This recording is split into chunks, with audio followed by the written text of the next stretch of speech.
Hi everyone! Today's video is all about Rembrandt. This is definitely a long overdue video because, well, I guess I've been playing with more exciting things, to me at least. That's all. Apparently, a lot of you noticed I have quite the collection of Rembrandt watercolors. So I've received lots of questions over the past couple years, up until recently as well, about my thoughts on Rembrandt and the quality of the watercolors. I won't be doing anything visually stimulating in this video, so feel free to multitask while you listen to me talk. So, Rembrandt holds a dear place in my heart as it was my first 24-color metal box set of artist-grade watercolors that I got. I painted a lot with these when I got back into watercolor several years ago. You may have seen it make an appearance every now and then back when I first started this channel and was still filming on the floor with a flashlight. Not the best quality of videos, but I'll leave links to those if you wanted to reminisce with me. Let me start off by letting you know what I have. I had gotten their 24-color palette set, as I mentioned, a while before 2019, which was when they updated their range from 80 to 120 colors. And then, I slowly built up my collection by purchasing more tubes in the following years. I was able to get so many because the shop I bought from had clearance sale after sale. I think this was due to the pandemic, but also they were probably trying to get rid of old stock before importing the new colors. It's tedious for me to go through each color I have, so I'll put up a chart here for you to have a look. If anyone has questions on specific colors, I'm happy to answer in the comments below. But for ones that I've never tried, unfortunately, I wouldn't be able to advise. Having painted extensively with these Rembrandt watercolors, I'm going to basically put it in a nutshell for you and then expand. Personally, I would categorize Rembrandt in the same quality as brands like Da Vinci, White Knights, and Sennelier. Some of you might already understand what I mean, but I'm here to try explain to those who don't. I'm going to attempt to explain it using this diagram here. If this was a scale of the quality of watercolors, the left being student grade and the right being artist grade, I would place Rembrandt on the right among other artist grade watercolors, and Van Gogh a little above regular student grade quality. This alone doesn't tell you much, but let me add two other brands, Winsor&Newton's professional range, and Cotman. I've placed Winsor&Newton higher in quality than Rembrandt because when I rate a brand of watercolors, one main factor I take into consideration is the number of hits and misses. I find that Winsor&Newton's professional watercolors, for example, are all usable, whereas Rembrandt's may have a few misses here and there. A lot of us may have experiences with Cotman and Winsor&Newton's professional range, and I'm sure you can agree with me that this gap in quality is valid. But many people I've spoken to have expressed disappointment with Rembrandt because they've tried Van Gogh as student grade watercolor and expect the same gap to be reflected when upgrading to Rembrandt. However, that is not the case. The gap in quality between Van Gogh and Rembrandt isn't as far apart as Cotman and Winsor&Newton. I also understand why there isn't much information online about this range of watercolors, and I think it comes down to availability and pricing. It seems like Rembrandt watercolors are available in America, but they're overpriced is what I've been told. Places that seem to have Rembrandt at reasonable to affordable prices are Europe, some parts of Asia, and Russia. I've seen many Russian artists feature Rembrandt, so that's what I've gathered at least.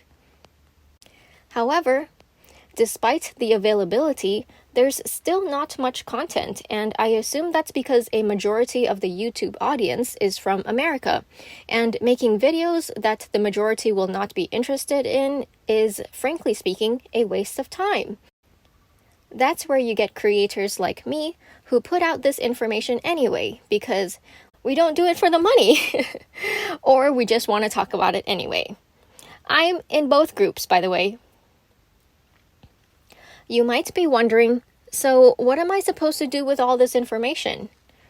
Well, I guess all I wanted to convey to you is that while I personally think that Rembrandt may not be the highest in quality among all other artist grade watercolors in terms of expectations and what you actually pay for, it's a brand that I think you should not look past and forget. I advocate for buying what is available to you locally or have easy access to, and what you can afford. So by no means am I telling you to go out and buy tubes of watercolor when they may or may not be expensive. However, if and when you see Rembrandt go on sale or become a more affordable price to you, then I'd like for you to give it a try. Consider how much you'll be paying and how much you'll be saving if you were to buy Rembrandt over a favorite brand of yours. I'm going to bring up this chart again of the colors that I have used, and I just wanted to go through quickly giving you some notes of which colors you should avoid and whatnot. The ones with yes are ones that I would definitely spend money on again, and I would say are equivalent to the average quality of artist grade watercolors. The ones with are ones that I may not personally buy myself because it's not a color I personally like, or if it's dependent on something, which I will clarify after this. The last group are those with a big no, which are obviously ones I would not buy again, and I'll tell you why.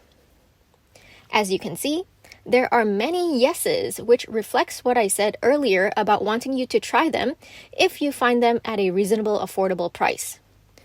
The first is gamboge in the second row. You'll see the pigments are PY150 and PO48. This is typical for quinacridone gold hues, but let me tell you, this gamboge color is not a quinacridone gold hue.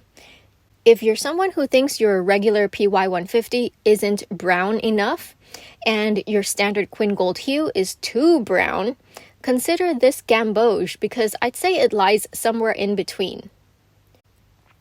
The next is quinacridone red made with PR207. I had to make a comment on this one because when you see quinacridone, we would all think it's a strong tinting color, but this one is not.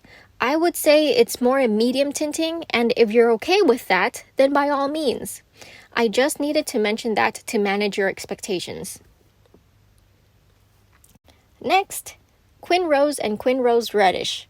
First of all, the pigment PV19 has such a wide range, so it may be difficult for beginners to understand what I'll be saying here, but for those of you already familiar with quin roses, well, Rembrandt's quin rose is very much similar to Daniel Smith's quin rose, which means it leans more blue than other quin rose or permanent rose from other brands.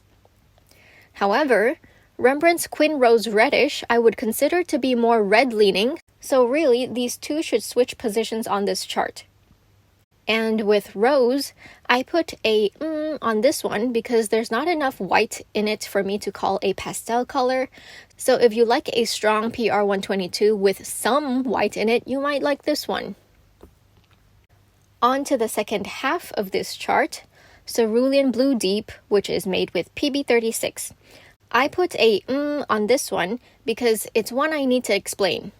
If you like the hue, then you can turn the to a yes. However, it's a hue we don't normally see in watercolors. It's not a cerulean blue-green shade, nor a cobalt turquoise or a cobalt green. I've actually posted a video in the past showing the various hues of PB36, and if you watch that video, this Rembrandt cerulean blue deep is the same as the one in the blue turquoise position. Next, cobalt turquoise green, made with PG26. Again, I have to warn you to manage your expectations with this one. It's more like a low tinting cobalt turquoise, very different from other PG26 colors. Next, emerald green. Though made with PG36, this one feels like it has an opaque filler in it. And then I'm going to skip to raw sienna, which is my one and only no from all the colors because this raw sienna is just super, super low tinting to the point of just being useless for me. However, I can see a world where a portrait artist may like this. If you want a better raw sienna, I would suggest the gold ochre instead. And then transparent oxide yellow. This one is not the same as Daniel Smith's, but the same as Roman Smalls. As we finish going over the chart, I wanted to mention these 4 colors. The 3 on the left there are all offered by Rembrandt, and one single other brand directly below each corresponding color. So if one brand is more difficult to access where you are, don't forget that Rembrandt also has these. And then the one on the right is quinacridone orange made with PO48, which is a discontinued pigment. It's slowly being phased out of each brand of watercolors, so if you like stocking up on pigments and happen to find this at your local store for sale, no harm in stocking up, right? Well, that's pretty much all I've been wanting to express about Rembrandt. I apologize again that it took me so long, but hopefully someone somewhere will find this video useful. Again, I'm open to answering anyone's questions, so if you have any, feel free to drop them below. I've also done plenty of color comparisons that feature Rembrandt, so you can have a look through my channel if you'd like. Alright, I really have to stop rambling now. As always, thank you so much for watching, everyone. Don't forget to drink lots of water and stay hydrated.